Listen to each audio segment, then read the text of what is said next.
I was going to rip his heart out. I'm the best ever. I'm the most brutal and vicious and most ruthless champion there's ever been. There's no one can stop me. I got a question. You got any excuses tonight, Roy?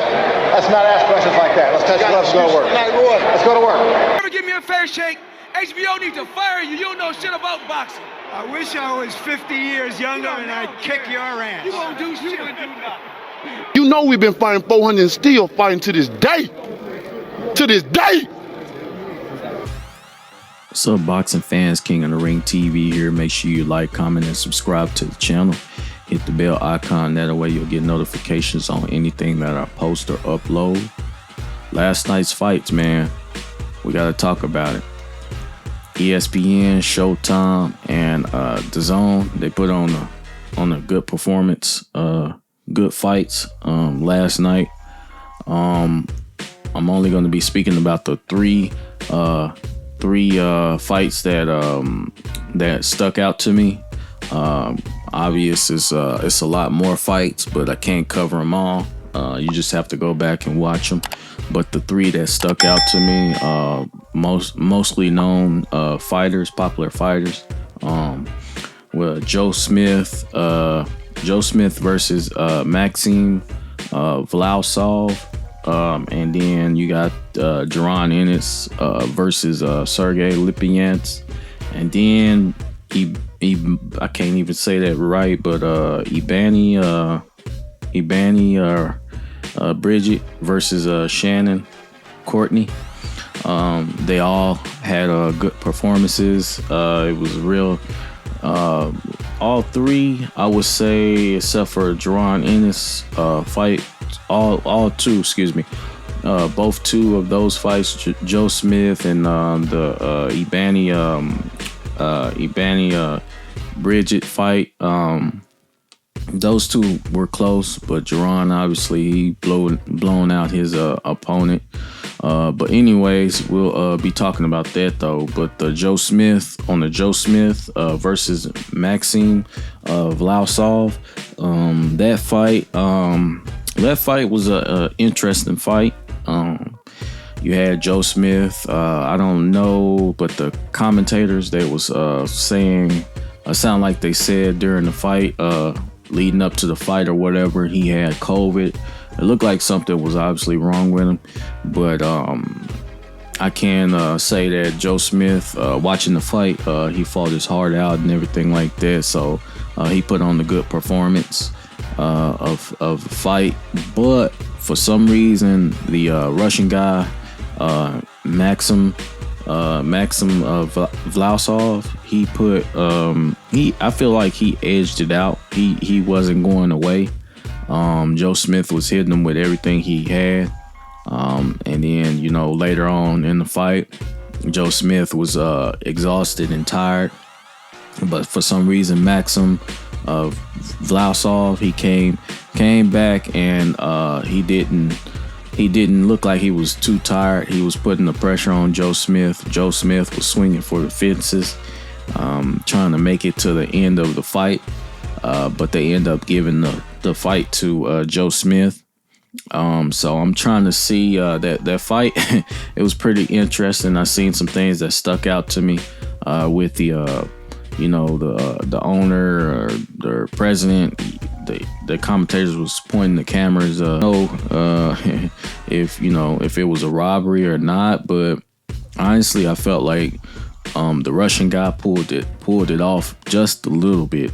He edged it off by a hair, because he wasn't going. He was showing that he wasn't going nowhere, and he was putting on the pressure against Joe Smith. And Joe Smith ended up swinging wild in the fight, and tiring close to the end of the fight. So, and even Joe Smith himself, he didn't feel like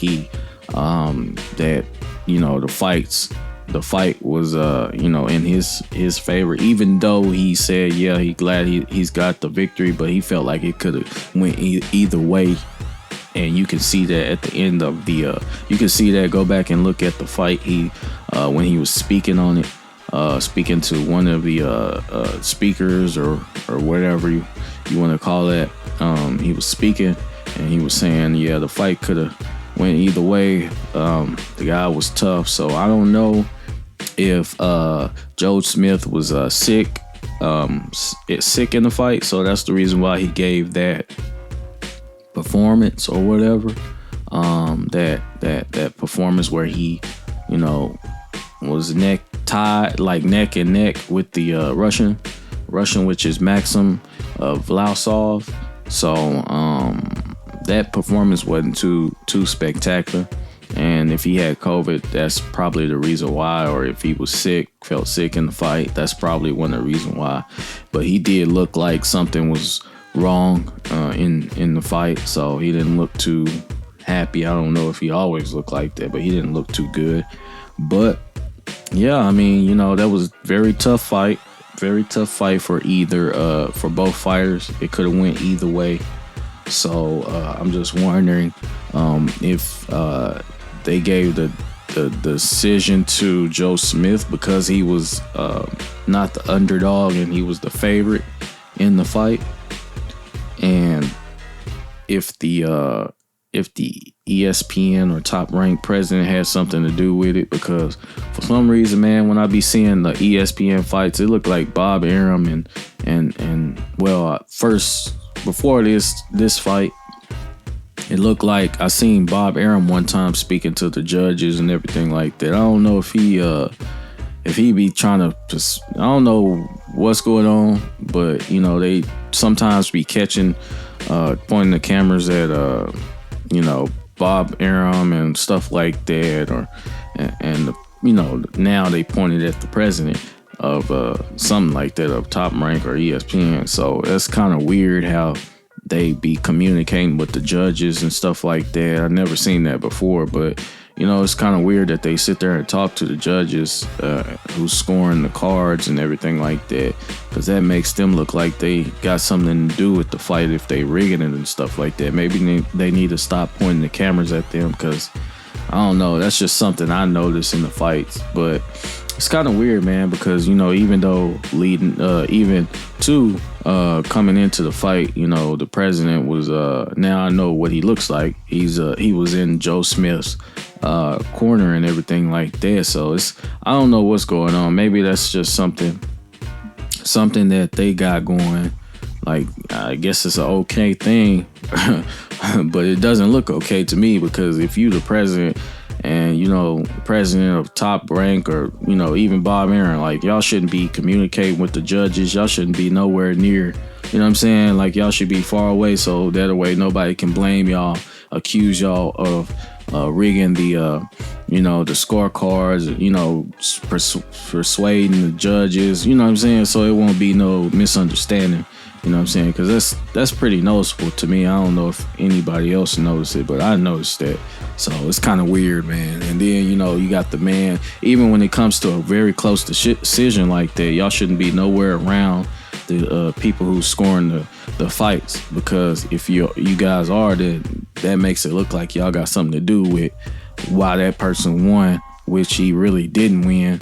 You know what I'm saying? So, but anyways, not to take away from Joe Smith, it's just some little thoughts on my mind about that, but not to take away from Joe Smith, because we do want to see people want to see Joe Smith versus Archer Beterbiev or whatever, Beterbiev, yeah. So, but congratulations to Joe Smith on the fight and everything like that. I felt like it could have went either way. I felt like the Russian came back and did what he did, because the shots that Joe Smith was landing wasn't really doing much. So, but it is what it is. Good fights, man. And more on the Jaron Ennis versus Sergey Lipinets. I felt like I said in a recent video, Jaron Ennis, he's definitely going to be a problem at 147, man, for all the fighters. So every single one of them that think they're the best, you know what I'm saying? So he's gonna be a problem, man. He reminds me of a younger Terrence Crawford. You know what I'm saying? Because they both got this, for some reason, they both got the same type of styles. But to me, when I look at Terrence Crawford, it looks like he he gets hit more, you know what I'm saying, than Jaron Ennis. Jaron Ennis keeps, watches for everything. Of course, he's younger, so he's got quicker reflexes and everything like that. So, that's the reason why he's so sharp and everything like that. And so, but he reminds me of a younger Terrence Crawford, man. But Terrence Crawford now, he just gets hit, a lot. But I don't know if that's his style. Do he like to get hit? Or I don't understand. But but I don't know. And plus, age. Age is not on his side, but age is on Jaron Ennis' side. He's 23. Terrence Crawford is 33. So, but yeah, Jaron Ennis is definitely going to be a big problem for the fighters at 147. So, and yeah, I don't see Earl Spence and Crawford fighting him. Not at this moment, because they got their own little beef going on with the belts and everything like that. So I think Jaron Boots Ennis needs to, after that good performance that he put on against Sergey Lipinets, I think he needs to fight Keith Thurman. Keith Thurman, Sean Porter. You got Danny Garcia. You got Mikey Garcia. So you need to start with that, and then you can be in the pot. You know what I'm saying? The fight pot with Earl Spence and they have no choice. You know what I'm saying? Earl Spence and Terrence Crawford. So either that or fight somebody and get the mandatory spot, so that way they have no choice but to fight you. You know what I'm saying? But then again, now where boxing is going, everybody's not fighting their mandatories and stuff like that. Most fighters is not fighting their mandatories; they just ducking right past them. So, yeah, I don't think they will fight you, fight Jaron Ennis.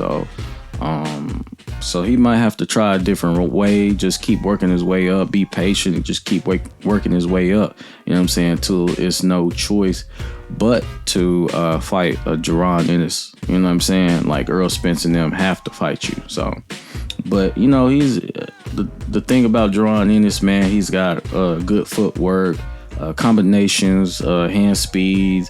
He's a switch hitter. He's very athletic, and of course, age is on the side. So that's a big problem for a lot of fighters.